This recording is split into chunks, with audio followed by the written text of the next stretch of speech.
Yeah, I'm Jared. I'm a CEO and co-founder of Status. I'm now working on a new project called Logos. Awesome. And where are we now and how are you feeling? We're at Eth Barcelona and I'm feeling fantastic.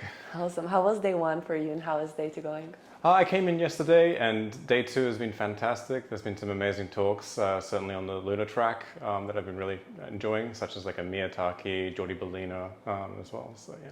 Nice. So you know that last year the topic of the conference was solar punk. This year lunar punk is also added with a bigger focus on privacy, security, governance and things like that. So what do you think about this shift and what have been some of your reflections of what happened in this space over the past year? I guess the shift has always been there. So like this whole crypto industry kind of came from sort of cypherpunk and high-tech, hierarchian, crypto libertarian, crypto anarchist roots, right?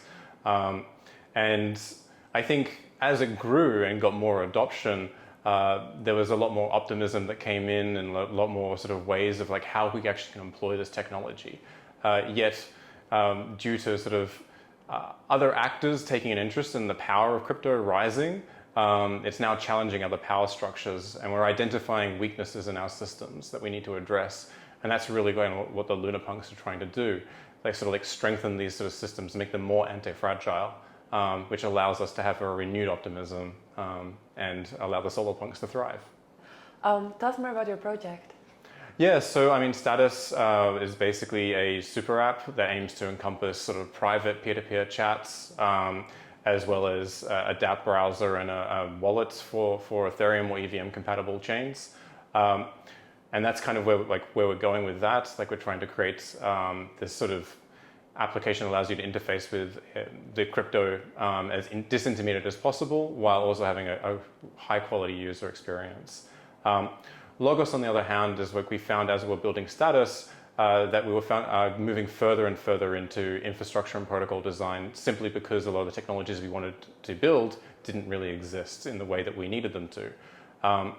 At the same time, like I mentioned with the sort of lunar punks with the cypherpunk vision, we're identifying these issues that, such as like privacy in the network layer, as well as say transaction privacy and new technologies such as ways of doing packet routing, as well as zero knowledge proofs, allows us to actually start strengthening these systems. And what's great about that is that if we can actually implement this, we can remove personhood from these systems, meaning that you create a form of political neutrality. And if you have political neutrality, this is actually a prerequisite for civil liberties such as freedom of speech, right to associate, economic freedom. And if we can create a place for that, we actually create more prosperity in the world. Coming back to what you were saying about Status, and I want to know about its story, like how did you decide to tackle this specific problem? I mean, Status actually has a really long history. So I got into Bitcoin, say, sort of late 2010, so somewhere in 2010, 2011. And Status started off as an unreleased project called Coin Hero, which was an SPV client for Bitcoin that was going to integrate map functionality, so you'd be able to find real world participants in crypto or Bitcoin at the time. And then as Ethereum came along, I was focused on porting Ethereum to mobile devices, and we were syncing full chains at the time. It was extremely impractical, but we were trying to do this. And Status was actually called Syng at the time, SYNG. This was named after the Philip J. inkstand. And the Philip J. inkstand was used to sign the Declaration of Independence as well as the US Constitution. The idea being is you could put that pen into the hands of everybody with smart contracts. And since then, it's evolved from being merely a DApp browser or a Mist for mobile into what it is today. Mm-hmm. With everything that you've seen in this space over the past 13 years, maybe what is something that you want to see more of?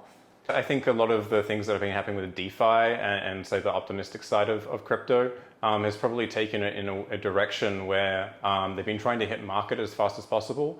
And this has kind of resulted in not Web 3, but like Web 2.5, where we have these sort of Web 2 sites that have like some kind of token capability.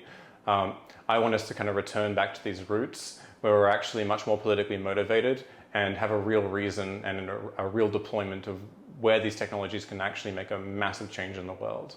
Awesome. And what inspires you the most on the personal level about what you do? Like what I found so fascinating about Bitcoin was that it could secure value even though it was operating in a hostile environment.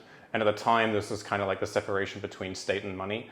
But now my thinking has evolved to like these systems actually operating in conjunction with the people that use them as their own independent political bodies. And I think they're going to create what Balaji has called network states.